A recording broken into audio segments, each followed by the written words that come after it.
Hey everyone, how's it going? Today I'm going to be doing some brainstorming here regarding the Resident Evil franchise. In light of the RE4 remake, reception has never been this high for the series before since the Resident Evil 2 remake, having one of the highest selling games remade, and something that was also a staple in horror gaming at the time.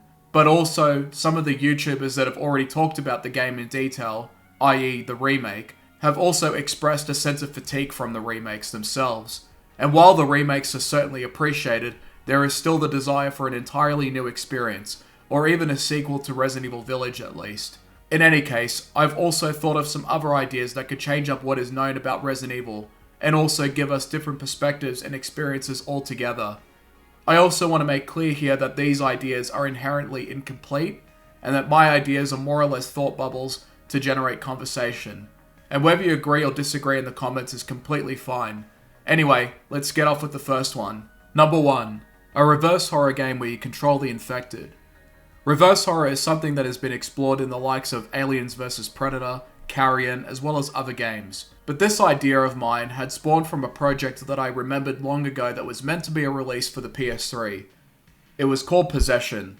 It was a game where you played as a virus carrier that could control other people that were infected, and you could more or less command them to do your bidding, spreading the virus more or less, ordering others to attack other people. Think of it like Plague Incorporated, but in a third-person setting, so to speak. It never saw the light of day, but I think there's a place for this idea in a Resident Evil story.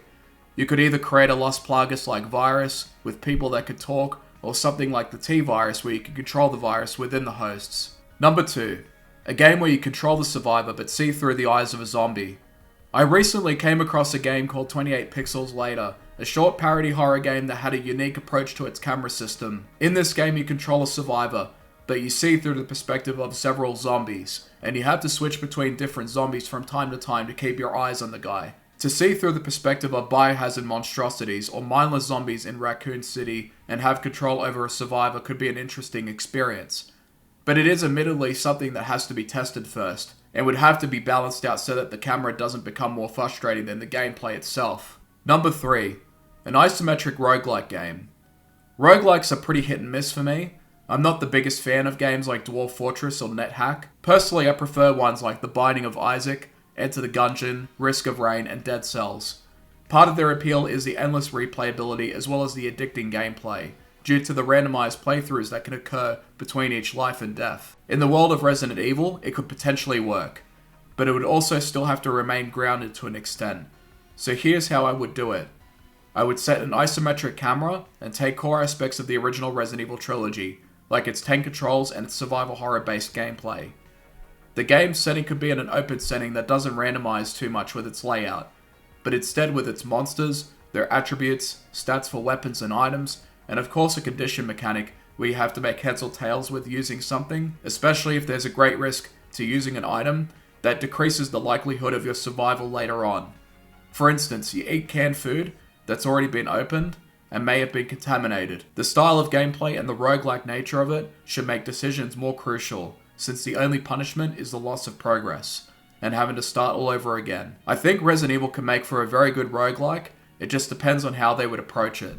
Number 4. A fully integrated VR title. Now the likes of the original RE4 does officially have a VR version, and while I quite enjoyed it, it felt pretty tacked on in comparison to other VR experiences that I've stumbled upon. Resident Evil 7 and Village are also guilty of this. I've advocated for VR in the past and always will, and I think Resident Evil would be an amazing VR title that takes full advantage of VR immersion. The first time I looked for a VR lens in RE4, and when I saw the cave next to El Gigante, was breathtaking. The horror could also be amplified too because of the tunnel vision nature of first-person gaming. Imagine being chased by a Crimson Head or a Hunter. No thanks, bro. Anyway, fully supported VR controls with an enticing story, spot-on atmosphere, and classic survival horror gameplay is something that Capcom should explore to the fullest, and not test the waters like they did with RE4, 7, and Village. If you want an example of what I'm talking about, then look no further than The Walking Dead Saints and Sinners or Into the Radius, where resource management and enemy awareness is crucial. Number 5. The boulder that Chris punched. Just kidding. I'd like to still see that though. Number 5. A co-op survival horror game.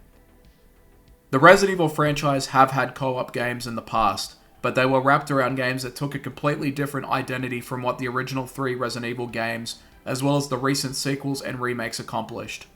What I'm talking about this time is a co-op experience shared amongst fellow players in a hardcore co-op survival horror experience.